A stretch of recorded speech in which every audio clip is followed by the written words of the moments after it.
So I like throwing a curveball at the beginning.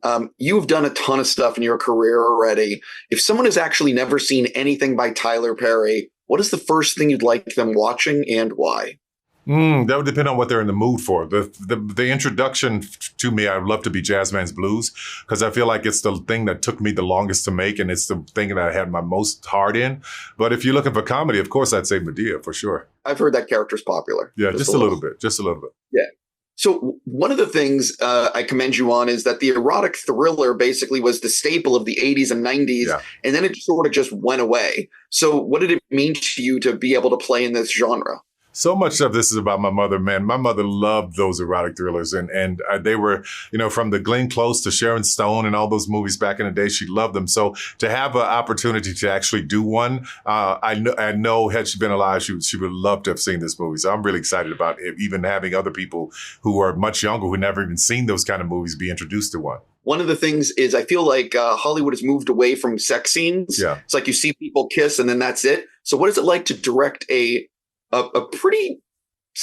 good sex scene with two people covered in paint? It looks a lot more sexy and glamorous than it actually is on the day, because, there's 30 people standing around, which would have been 100 if it wasn't a closed set. But there's also very much an intimacy coordinator that I hire for everything sexual that handles all of that with the actors, that they walk through what they feel like comfortable with before we even shoot it. So the biggest complaint from Trevonte during that scene was how cold the paint was, but we were able to get the shot. So yeah. Right. One of the things I'm curious, what do you normally do with like showing your movies to friends and family for feedback? Do you do that?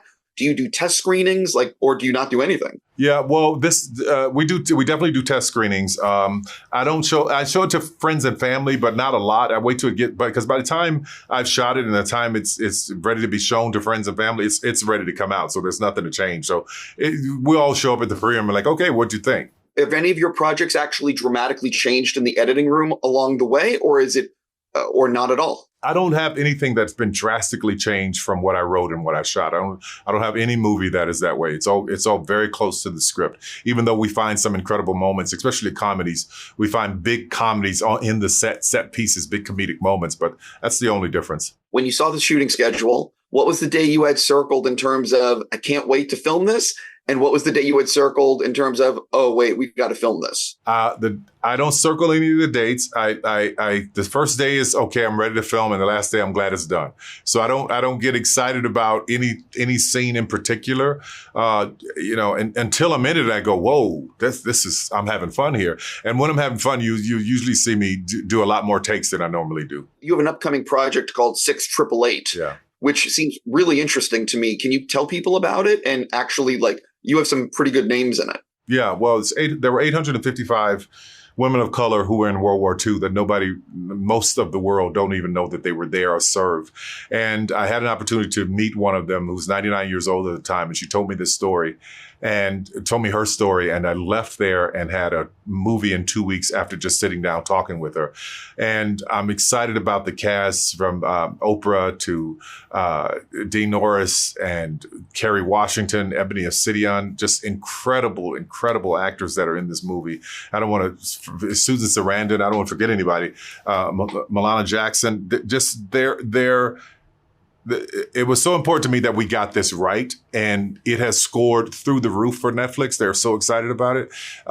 And I just can't wait for the world to see it. When is it? Do you know when it's coming out? We're thinking October, November for a release date. So yeah, toward the end of the year. Is that something that you think could be like in the Toronto Film Festival, like that kind of a play? We'll definitely see. I know it is that kind of movie for sure. So we'll see what happens. But it is definitely a movie that I think that will get some attention for sure. One of the things when you're telling a story like that, because it's obviously this means a lot to you. Do you feel more pressure as a director on set, or do you sort of just, you know what I mean? Like, what is it like when you're filming something of this kind of story? I think I feel the same amount of pressure in all of it. I didn't feel an amount of pressure, any pressure on this other than to make sure that I honored these women, that I make sure that I told their story. And the woman that I met who was 99, she passed a few weeks ago, and I got a chance to show her the movie before she passed, and to see her so excited and grateful that the story was being told. I think that is where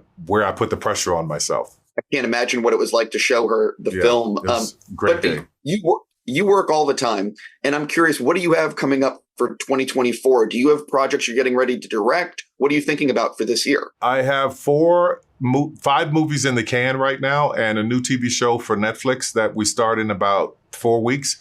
So I got a few things coming out. I'm building up this whole canister of things to just release as I go and take some time off. Oh, I was wondering. I'm like, so what? You have 4 other. You have a lot in the can. What's the other thing that you're excited for people to see? Right now it's this and 688. Those 2 movies are my focus right now. Yeah. My last thing for you. What are you actually most looking forward to audiences seeing in Mea Culpa? I don't try to have any expectations anymore, because I want people to take from them what they want to see. If you just want to be entertained and have a good time, then this is the movie. If you want to be blown away, this is the movie. Just don't bring your kids into the room to see it. Don't Netflix and chill with your children watching this one. Right, exactly. Yeah. On that note, I got to stop. I'm just going to say, sir, I hope it's a big hit for you. Thank you. And I'm looking forward to 688. Thank you very much. I appreciate it. Very kind. Good to see you again.